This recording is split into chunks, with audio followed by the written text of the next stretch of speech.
Here's a very, very interesting and good book that just came out, Disquiet, by Amani Willett. There's a fair amount of family photography around the family and everything. And that's all fine. I don't have a problem with that. It's hard to do it really well. And there's often the risk of things becoming quite self-indulgent. Now this doesn't really look like family photography here. And you'll see what this is all about in just a little while.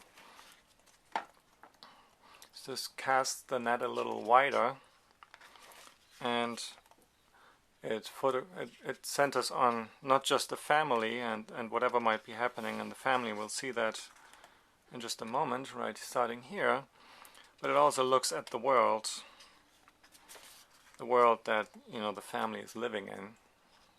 You see if you remember this picture, this woman is pregnant, so you can probably guess what's happening. Here's a photograph of an elderly person's hand and a baby, which is a little hard to see. So people are born, people get old, and that's just life. But life is embedded in a larger world, a world beyond one's curtains.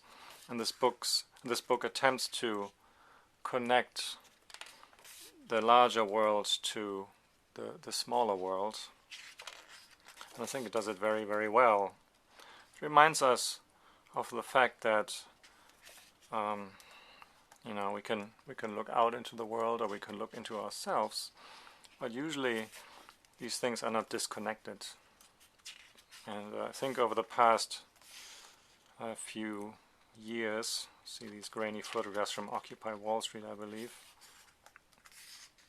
These past few years, people have looked inside quite a bit, but the looking into the world has been given short thrift. And so this book is an attempt, I believe, to show that you don't have to pick one or the other.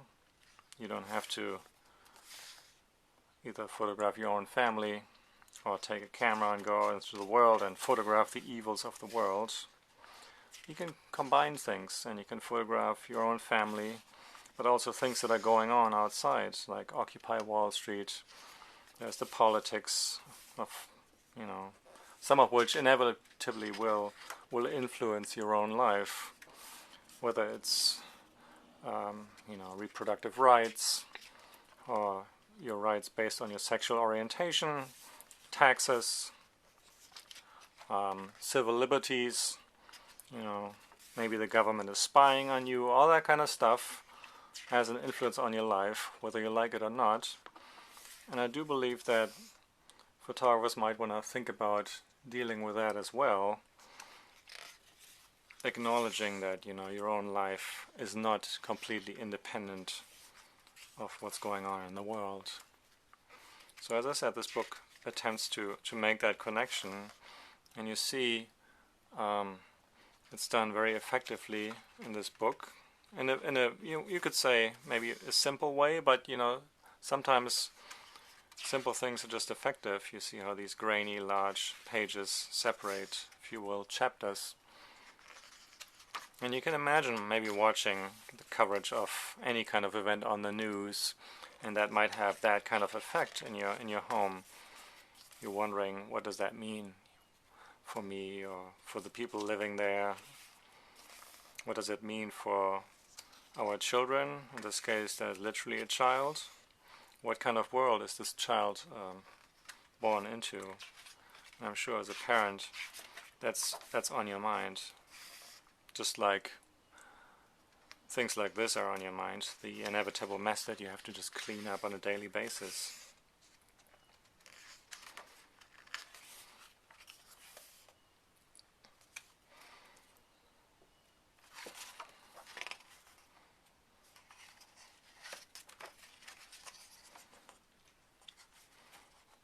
The book doesn't really hit you over the head with its message. I don't even know what the message would be. If there's a message, I'm just reading a message into it. And the book is smart enough to allow me to do that. at the same time you could probably disagree with my reading. But I think it's a timely book, especially with, as I said, contemporary photography having become rather apolitical, maybe a little bit too interested in what's going on at Art Basel Miami or at the galleries in Chelsea.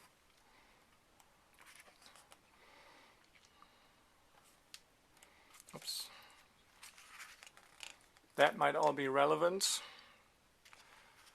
but I think photography can do more, and maybe photography should do more.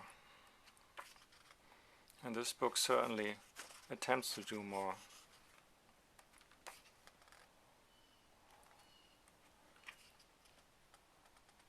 We're near the end of the book now. You see the book is a smaller size, a very, very good size. This book certainly wouldn't work as a big, oversized book. You can read this, look at this book on your lap. It's printed very well on a very nice paper. And here's the list of images, and there's an essay at the end. And you see this ambivalent end paper. So this is Disquiet by Amani Willett.